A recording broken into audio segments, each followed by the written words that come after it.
talking with people with music in their genes, their blood, and in their soul. You are watching Musical Interlude.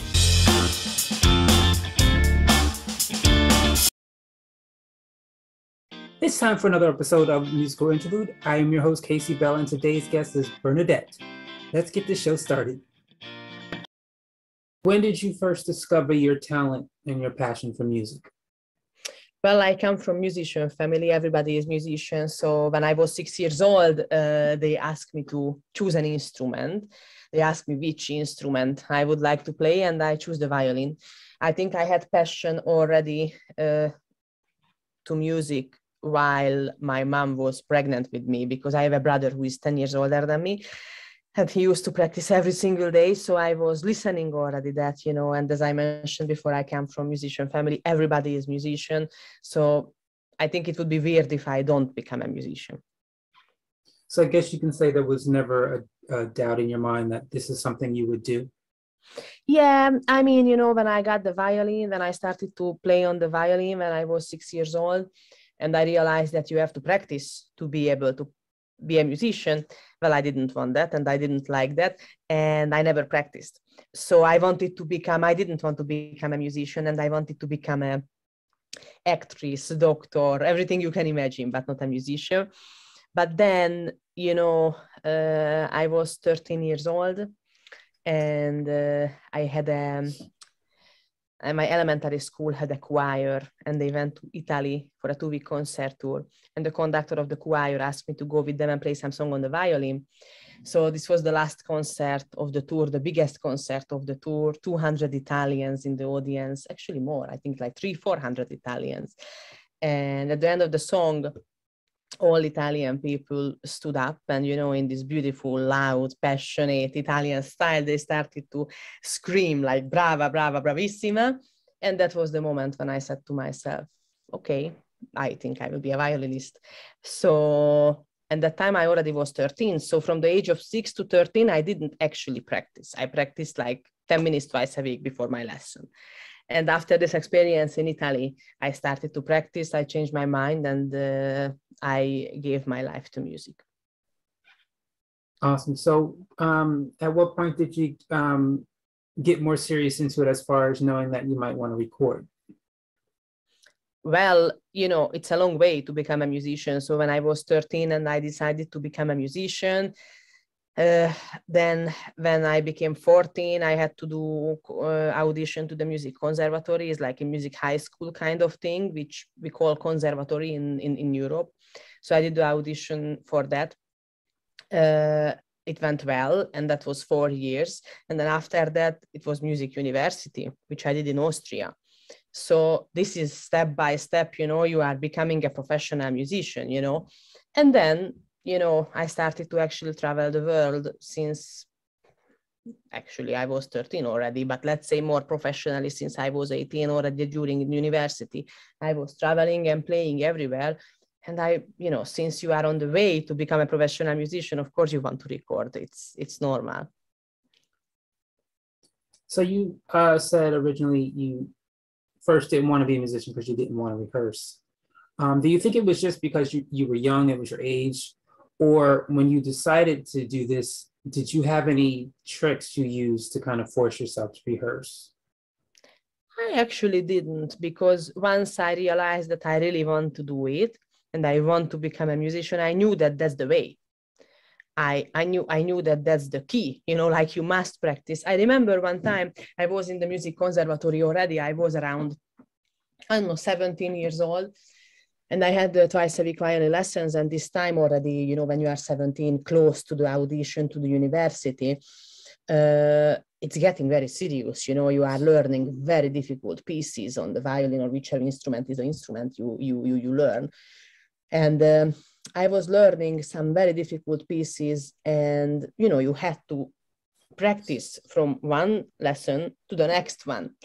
And I remember I didn't practice for the next lesson. And of course, my teacher realized immediately, because I couldn't play the song and properly. And I remember she got so nervous and she was screaming. She was really angry that why I didn't practice and all these things.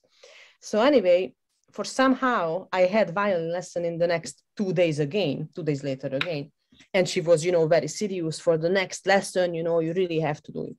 But the next 2 days, I was so busy with school that I couldn't practice.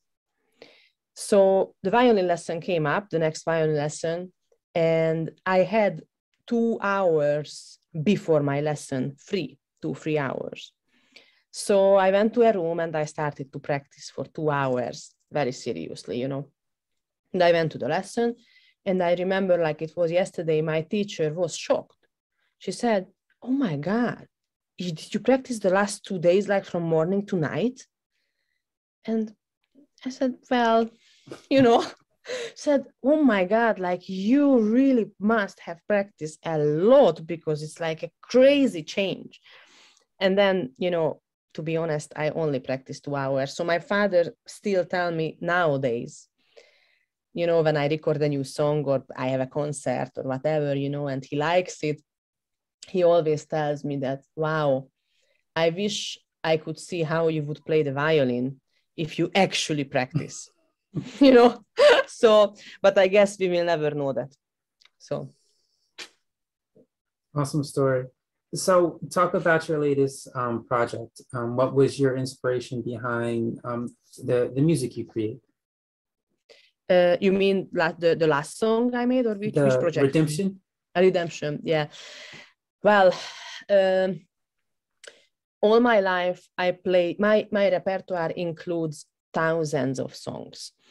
I come from classical music. I learn classical music. I think that's the basic all the time, because if you want to have any kind of techniques, I think the best way is to learn classical music. And then, I started to travel the world. I started to play every kind of music. I realized how you can make people happy with an easy song like, I don't know, Godfather. And I have been traveling. I have been in 90 countries and 150 cities in my life. And every time when I meet people, I meet with different cultures. I always like to ask from the people, what is your favorite song? And then, they name whatever, Frank Sinatra, My Way, O Sole Mio, Mozart, Turkish March, Strauss, Blue Danube. And then I started to know all these songs. So I started to play for them. And then I realized, I remember when some musician was asking me when I had some concerts, and I used to ask from the audience, what is your favorite song? What can I play for you? And whatever they ask, I played. And some musician asked, wow, that you are so courageous, because like, how can you ask, what if they ask a song which you don't know? And I said, well, it's almost never happens. Not because I know so many, because most of the people ask the same songs over and over again. But yes, my repertoire, I can say, includes thousands of songs. I play so many pop music. I play Italian songs, French songs, Hungarian songs, Jewish songs, American songs, Spanish songs, many different nationalities. But all these songs are cover songs. So my grandfather used to be a great violinist and a composer. He wrote incredible songs. And I do play his songs, especially in the US, they don't know his songs. In Hungary, they still do. And I always, since I was a kid, I was thinking, okay, definitely I took the talent from him. But I really would like to write songs. So hopefully I get something from him also in that department, But then it never really happened, it never really worked, or I always I always played when I started to write some song, or I tried to write some songs, they always came out in the same style, And then I did a class, I did like a course, like a songwriter course, which actually was incredible because brought out some different talent or, different techniques, which I definitely didn't know before. And then I started to write more songs. The first real nice song I wrote, it was for my husband's birthday a few years ago. And then it came out very nice. And the famous singer in Europe actually sang the song. But I didn't really write it for violin. I wrote it, with lyrics. And then I started to, I wrote last year, I lost my pianist, who was my pianist for 10, 11 years. And he passed away suddenly. So after his death, I also wrote a song, which also was for voice, and lyrics, but it turned out really great. And I started to work on that more. So I decided that now, I think, as I play thousands of songs, definitely in my career, the next step has to be to have my own song. I mean, it has to be to have my own album, to have my own, to say that another violinist maybe wants to play that song, So I wrote this song together with my producer, and I'm very proud of it, and especially because whoever listened to the song, who, let's say, know me a little more, or know my music a little more, my music style a little more, they all told me that, oh my God, this song is like you. And that's exactly what we want. So I don't know if you've seen the music video, but it came out, I don't know, 2 weeks ago. And when people saw the music video, it was the same reaction, like, oh my God, that's you. It's like, so you. And I think that's the best compliment I can get. So definitely, I was very excited for all the feedback from people, because that's my first song, So I needed to see, even if it's not good, maybe it's just not good, I should go and continue with cover songs, But then the feedback was so good that I can't wait to do more. So definitely we are planning to have a full album next year, only with original songs. Well, I'm very proud that you had the chance to do that. Apparently you do have the talent your grandfather left with you. So it's clear that while playing the violin for you is very easy, you're gifted. It's a part of you. The fact you only need 2 hours of rehearsal. And then you said writing songs wasn't that easy until you took classes. In the music business, when it comes to just regular classes, if you go to music class, they'll definitely teach you reading and writing and understanding music, how to play the notes, depending on which instrument you're, maybe they'll teach you sight reading and then playing by ear and things of that nature. They mostly won't teach you the business side of music, as far as publishing and copywriting and contracts and all that. So when you got into the business, what were some of the things that you learned that you wish someone would have shared with you before you got into the business? It's a very good question. Yes, in my country, the music classes are very, very, very difficult and very complicated. I find it much more complicated in Europe than in the US. I am not so much familiar in the US music education, but as far as I see, it's so much more complicated in Europe, because we don't only have like music class. First of all, we have to have an extra instrument. For example, piano, usually it's piano. Then you have to, we call it solfeggio. I don't know if you call it in English like this. It's when you actually, let's say the basic, when you learn the notes, but it's much more than that, because it gets very complicated. Then you have a different lesson, different class when you learn the chords, but also in a very high level. Then you have to have, for example, you have to play the piano and sing the chords. Then the teacher is going to play a song for you, and you have to write it down. You actually have to write it down. And that's, for example, audition. When I was 14 years old and I did the audition to the conservatory, they didn't only do the audition for violin class. That's just one part. They do music class audition also, and it's very difficult. It's very difficult. Like, they play a song with 2 hands, and you actually have to write it down. If you cannot do it, you fail. You can be the best violinist in the world, you fail, So And again, as far as I know, I am not sure how it works in the US, but as far as I know, it's not that strict. And but yes, definitely, we don't have any classes about music business. I think that's maybe also maybe more an American thing, which is great, because I think in Europe it's much more. Unfortunately, I wish they would. I don't know. I don't know what advice I could give, or I don't know what I wish I would know before. If it comes to music, maybe there is one thing, when I was a little kid, I thought that with violin, you can only play classical music. That's what I thought. And I realize now more and more that usually people, that's what they think. People think that violin is a classical, boring instrument. It's not as cool as the guitar, you see in the rock bands and you see in the movies, where you see violin in the symphonic orchestra is so boring, it's so classical. So I also thought that when I was a kid, and nobody told me that it's not true.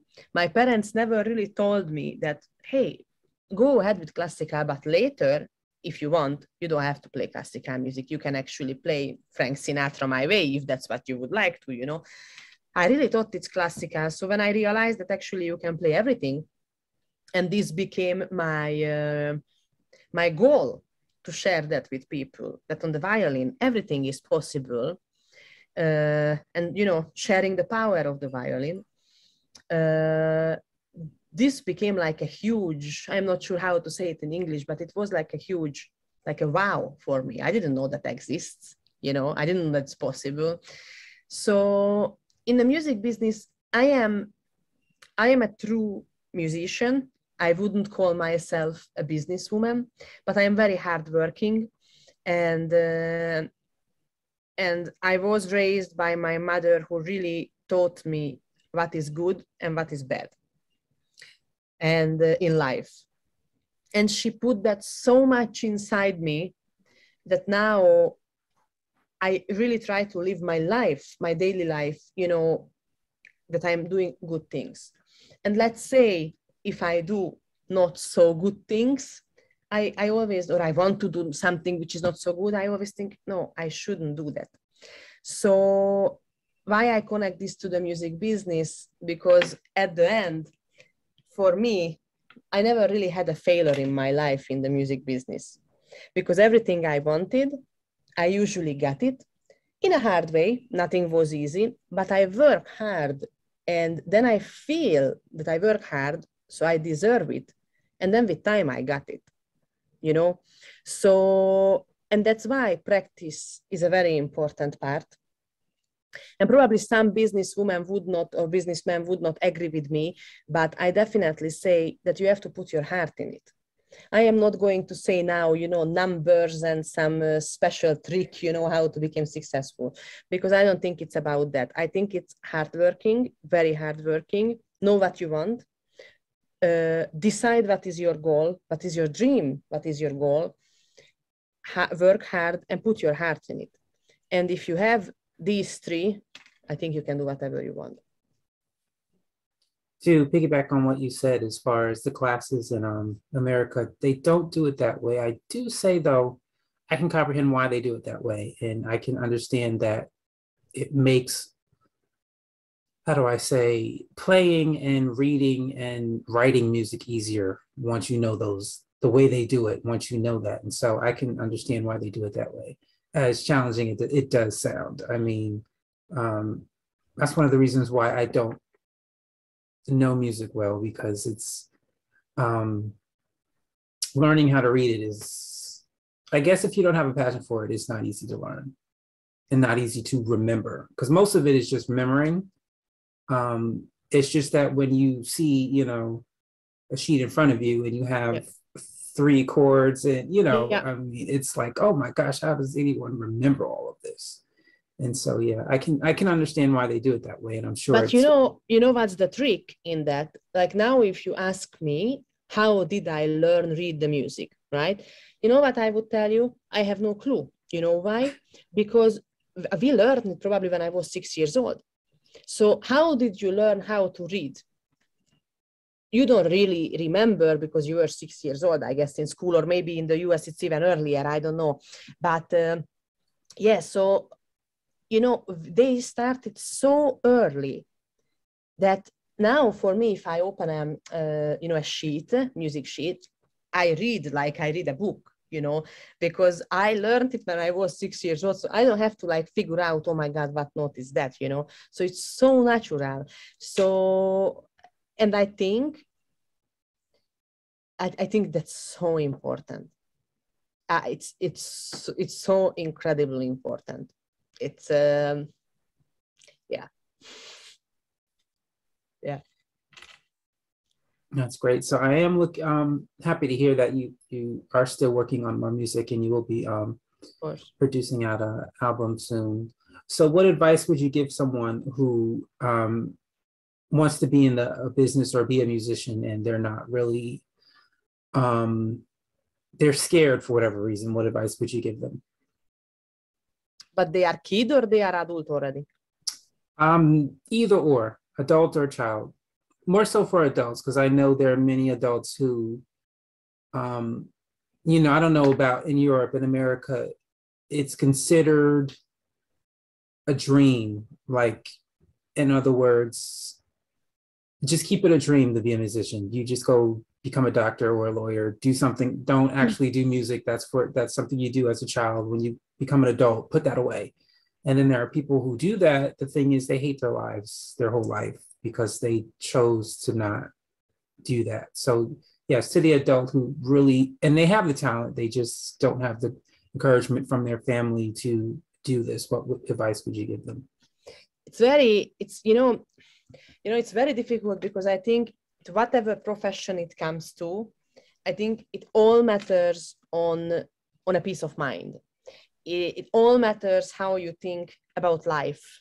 And of course, if you grow up in the US in this environment, like you said, that it's only for child and then you become a doctor, it's going to be very difficult to change it. For me, I would be, do you say this in English, like a black shepherd in the family? Would you say that in English? Okay. Yeah, How would black you say sheep. it? Black sheep. Okay, thank you. I don't know how to say it. So if I would become a doctor in the family, it would be like, oh my God. Of course, they would be proud of me, but it would be like, oh my God, a doctor? Why? You know, so everybody is musician. And I was trying to do the family tree, and it goes back to hundreds years. You know, my great-grandfather invented the national instrument, one of the national instruments. They named a street after him. My other great-grandfather was a conductor.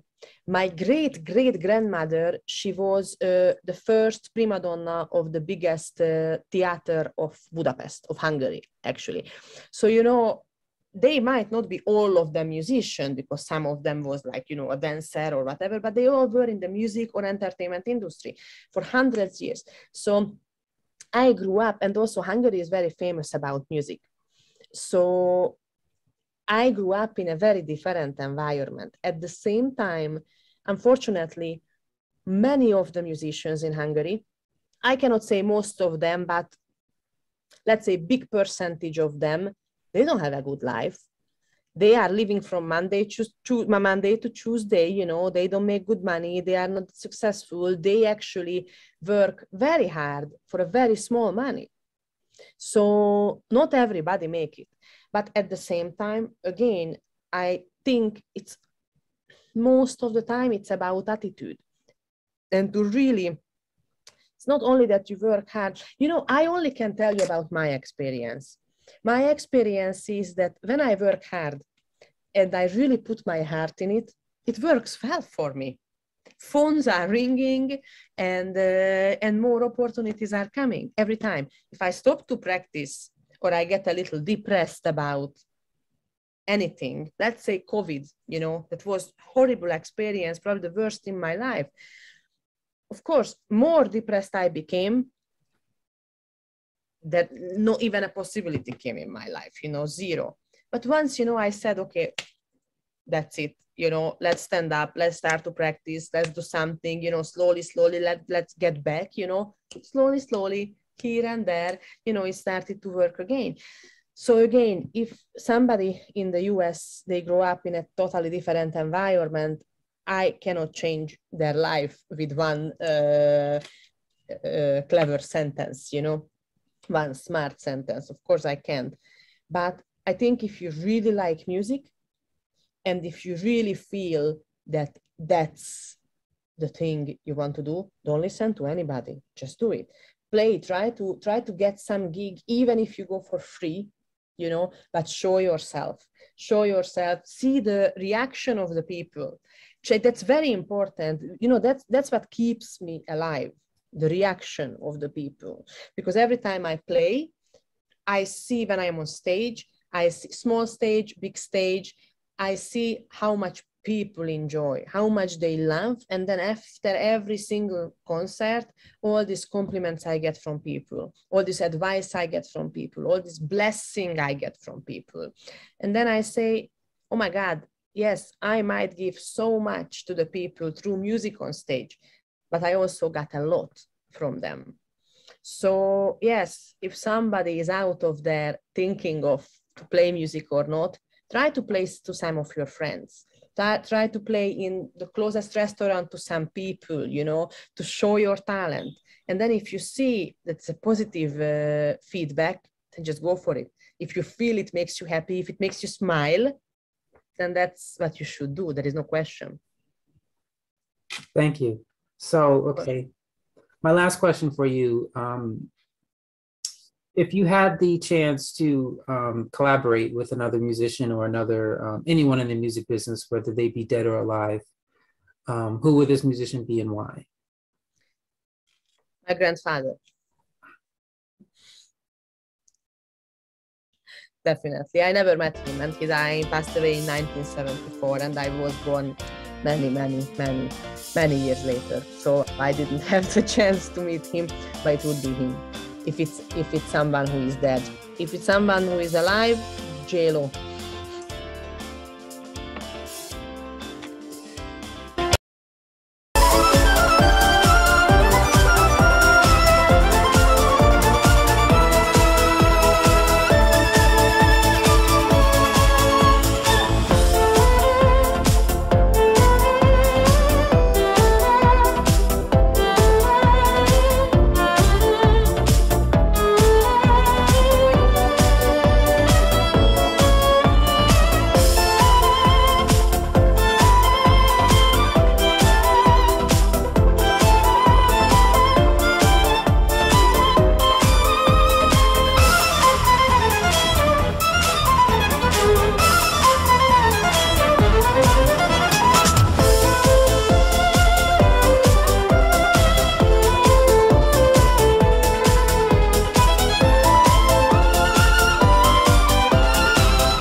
That is all the time we have for you today on Musical Interlude. I'd like to thank our guest, Bernadett, for stopping on by. And of course, you, the audience, thank you for watching. Have a great day.